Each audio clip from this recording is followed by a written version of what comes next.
बिस्मिल्लाहिर्रहमानिर्रहीम। मुअज़्ज़ज़ नाज़रीन, आज मोहब्बत की जीत का कहानी लेकर आपकी होस्ट दुआ भाई साहब की खिदमत में हाजिर है।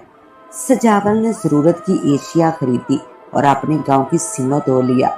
घर आके इसने तमाम चीज़ों को अपनी अपनी जगह पर रखा और कुछ सामान बिखरा पड़ा था। बिखरे हुए सामान को सेट किया। जाते हुए इसके कमरे की खिड़की खुली रह गई थी, जिसकी वजह से हवा की बदौलत इसके टेबल पर पड़े सारे कागज कमरे में बिखरे हुए थे। इसने इन सबको इकट्ठा किया और टेबल पर रखा। फिर से फ्रेश होकर खाना खाया। जब वो अपने कमरे में दाखिल हुआ तो 5:30 हो चुके थे। वो जल्दी से घर से निकला, घर को ताला लगाया और जंगल की तरफ चल दिया।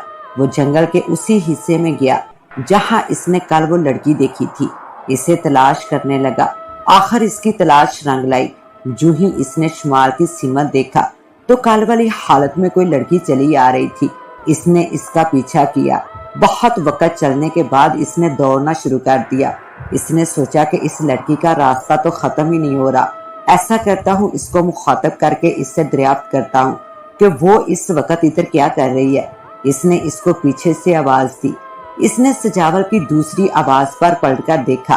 वो इंतहाई खूबसूरत लड़की थी। ऐसे लगता था जैसे बरसों से इसके होंठों पर सुर्खी ना लगी हो। आंखों की चमक भी बहुत अफसुर्दा थी। चेहरे पर से भी खुशमलूम नहीं होती थी। यूं लगता था कि बरसों से मायूसी छाई हुई हो, मगर इस सब के बावजूद वो खूबसूरत लग रही थी। इससे पहले कि वो इसे ये कहता कि रुको, वो गायब हो गई। इसने इधर उधर तलाश किया, मगर आज फिर से नाकाम ही वापस लौटना पड़ा। मगर आज इसने पुख्ता इरादा कर लिया कि वो इस लड़की का सुराग जरूर लगाएगा। एक सनसनीखेज और दिलचस्प कहानी।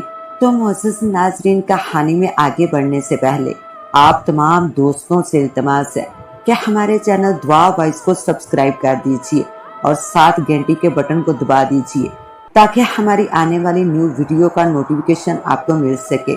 तो आइए कहानी का आगाज करते हैं। ये एक तूफान की शाम थी। हवा के जोर की वजह से दरख्त झूल रहे थे, जिसके बाइस शाखों की आवाजें आ रही थी। वो जंगल में चलता जा रहा था, क्योंकि जब कभी भी वो थक जाता तो जंगल में निकल जाता, क्योंकि खामोशी और तन्हाई इसे जुनून की हद तक अच्छी लगती थी। वो इधर उधर बेमकसद घूम रहा था कि इसे एक आहट महसूस हुई, जैसे इसके अलावा कोई और भी वहां पर मौजूद था। डर नहीं लगता था इसे, लेकिन तजस्सुस हमेशा रहता था। इसलिए इसने नजरें घुमाकर इधर उधर देखा, मगर इसे कुछ नजर नहीं आया।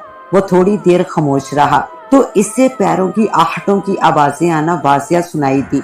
एक लम्हा इसने ये जानने में सर्फ किया कि ये आवाज किस तरफ से आ रही है। कुछ सोचकर वो दाएं तरफ को चल दिया। थोड़ा सा आगे जाने के बाद जब इसने सीधा रुख किया तो वो ठिठक कर रुक गया। सफेद लिबास मलबूस जो कि नीचे लग रहा था। इसके बाल शानों पर बिखरे हुए थे। कद में भी अच्छी थी। इसने दिमाग में ख्याल किया कि ये कौन लड़की है जो इस वक्त जंगल में है और किधर जा रही है। ये तो आगे बढ़ती चली जा रही है। क्या इसने घर वापस नहीं जाना? ये सोचते ही इसने ऊपर देखा कि इस दुशीजा का पीछा किया जाए। क्या मालूम ये रास्ता भटक गई हो, मगर ये क्या, वो तो गायब हो चुकी थी। वो जल्दी जल्दी कदम उठाता आगे बढ़ने लगा, मगर इसकी घंटे डेढ़ की तलाश के बावजूद वो इसका सुराग ना पा सका। तो वो वापस लौट आया। रात का अंधेरा आसमानों को पूरी तरह अपनी आगोश में ले चुका था। वो इस लड़की के बारे में सोचते सोचते आखिरकार 1 घंटे की मुसाफत के बाद अपने घर में दाखिल हो गया। हर तरफ गहरी खामोशी थी। गलियां वीरान थी। 1-2 जगह चंद बल्ब रोशन थे। वो आहिस्ता आहिस्ता चलता हुआ अपने घर में दाखिल हो गया। पूरे घर में सन्नाटे का राज था। जाहिर सी बात है कि घर में खामोशी ही होनी थी ना, क्योंकि इस घर में इसके सिवा कोई और नहीं था। इसने आगे बढ़कर लाइट ऑन की, फिर हाथ धोए और लिबास तब्दील करके किचन में दाखिल हो गया। वहां जो इसे पसंद आया वो खा पी कर अपने बेडरूम की तरफ आराम करने चल दिया, क्योंकि वो थक चुका था। आज इसने अपने स्टडी टेबल पर बिखरे कागजों को भी नहीं छेड़ा था, क्योंकि इसका दिमाग उस लड़की के बारे में अब तक ताने बाने बुन रहा था। इसकी सोचों में वो गर्क था। वो बेड पर टेक लगाए बैठा था और वही सो गया था। اس کا نام سجاول تھا اور یہ خوش شکل تھا اور ہر وقت لا تلکی کے اظہار کا حلیہ اپنائے رکھتا تھا۔ اس کے علاوہ وہ خوش لباس بھی تھا، مگر کبھی اس نے خود پہ خاطر خواہ توجہ نہیں دی۔ ناول لکھتا تھا اور شاعری کرنا اس کا دوسرا کام تھا۔ مست ملنگ زندگی بسر کر رہا تھا۔ صبح اس کی آنکھ کھلی تو 9 بج چکے تھے۔ وہ جلدی سے بستر سے اترا، پہلے شاور لیا اور پھر ناشتہ کر کے گھر کو تالا لگا کر وہ شہر کی سمت ہو لیا۔ اس کے ہاتھ میں ایک بیگ بھی تھا جس میں لکھے ہوئے کاغذ رکھے ہوئے تھے۔ شاید اس کا ناول مکمل ہو چکا تھا۔ وہ بازار اور لوگوں کی بھیڑ میں ہوتا ہوا ایک تنگ سی گلی میں داخل ہوا اور تھوڑا آگے جا کر ایک دروازہ کھول کر اندر چلا گیا۔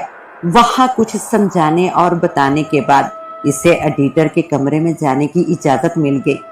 یہ کسی کمپنی کا آفس تھا جہاں وہ اپنا ناول لے کر آیا تھا۔ وہ ایڈیٹر کے کمرے میں داخل ہوا۔ اسے سلام کرنے کے بعد اس کی ہدایت پر ایک کرسی پر بیٹھ گیا۔ ایڈیٹر نے فون پر نوکر کو چائے اور بسکٹ لانے کی ہدایت کی اور ریسیور رکھ دیا۔